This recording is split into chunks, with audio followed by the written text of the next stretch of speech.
today 15% of high schoolers are on Adderall. Adderall was created by Nazi Germany. So there's a great book called Blitzed about this, but Merck developed the precursor to Adderall in order to give to German soldiers. So they got one pill a day. And actually it was discontinued by the end of the war because there was such psychosis among the German soldiers taking this every day. It was to make them more aggressive. They actually reformulated it at Merck and made a stronger version, and that is Adderall, which is now given to 15% of children. And this idea that, many parents watching, just as Ozempic's being pushed on their kids, just as SSRI is being pushed on their kids, just as SADs are being pushed on their kids, parents being cudgeled with medical studies saying they're putting their kid at risk for not following this medical guidance. They're also, if their kid is a little bit distracted, sitting in a sedentary environment with limited sunlight, being force-fed ultra-processed food, they're getting a little fidgety and they're prescribed Adderall right away. That's the standard of care, not even thinking about any animal you put in a cage, low sunlight, sedentary, force feeding ultra processed food.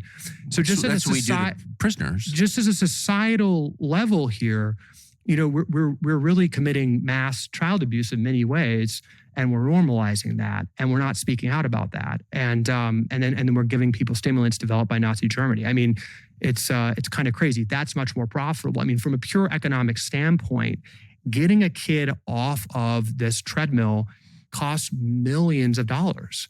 A diabetic person on Medicaid, if they're diabetic by the time they're 30, they're getting millions of dollars. They're generating millions of dollars paid for by the government to pharmaceutical and healthcare companies, millions of dollars. If you train a lower income person, and talk to them about metabolic health, frankly, reading the principles Casey talks about in the book, and they're going on a path of thriving, of understanding with their family, what they're putting into their bodies, of movement, they're costing the system millions of dollars. That's how the kind of economic reality of how the system works on. That's kind of the battle.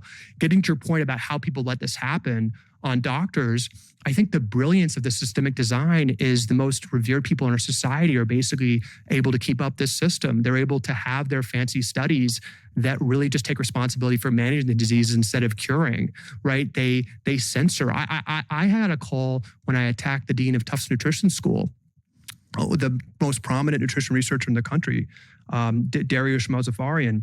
He called me and actually threatened to call Stanford, where we both went. And he said, we know the same people at Stanford. This is not right to be upsetting the apple cart. And I said, well, does your school not take the majority of its funding from food companies to impact nutrition policies in the United States? He said, of course we do, but that doesn't impact my judgment. And the fact that you're calling that out and the fact that you're questioning the study that we conducted with the NIH that said Lucky Charms were healthier than beef. The fact that you're calling this out really isn't polite. This isn't how it works, Callie. And we know the same people at Stanford, and this isn't polite.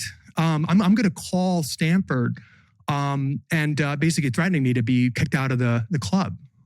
That's how this works. And then these studies are used to create, influence the USDA guidelines. 95% of people on the USDA nutrition guidelines for America 2020 and 2025 had a conflict of interest with food companies. These studies are used to influence what the USDA is basically saying can go in school lunches. The USDA controls the U.S. school lunch program, which serves 3 billion meals per year to students. It's the largest fast food chain in America is the USDA school lunch program. And, just this past year, Kraft Heinz is brokering deals with the USDA to put Lunchables in schools. It's a top growth area for Kraft. What's a Lunchable? It's the plastic processed square plastic squares with ham, crackers, cheese, and crackers. That's going to be the school lunches, and these corporate deals are happening. And it's studies like this that then I'm assuming Lunchables are suboptimal. They're suboptimal. You look at the ingredients. There's about 60 ingredients in these packages. There's no fruit, there's no vegetables. It's literally processed flour, processed sugar, processed oil. It's just these staples of the American ultra processed food system that are just rotting children's brains and bodies. Would you believe right today, and I think this is one of the most criminal that we talk about what we can change.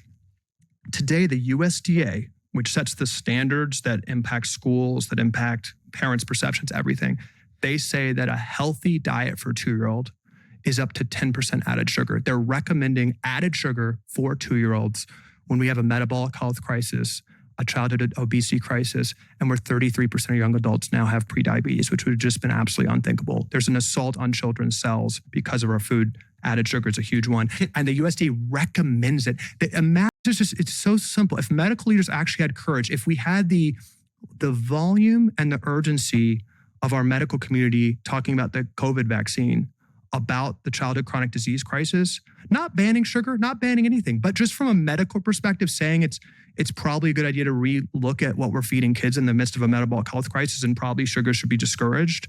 They don't say that right now. The USDA just put a report out saying a diet 93% in ultra-processed food for kids could be healthy.